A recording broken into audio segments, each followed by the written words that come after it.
This is the 12-volt DC blower fan, and this is the PWM controller, and this is the power adapter with the QC charge. Now we plug on the QC charger, and this charger can provide 12-volt power.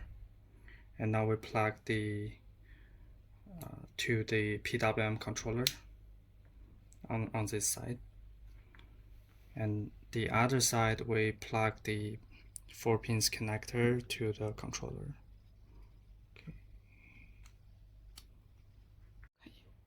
Now we turn on the switch.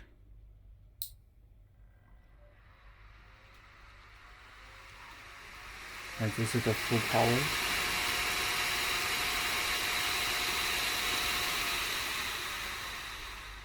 Okay, turn it off.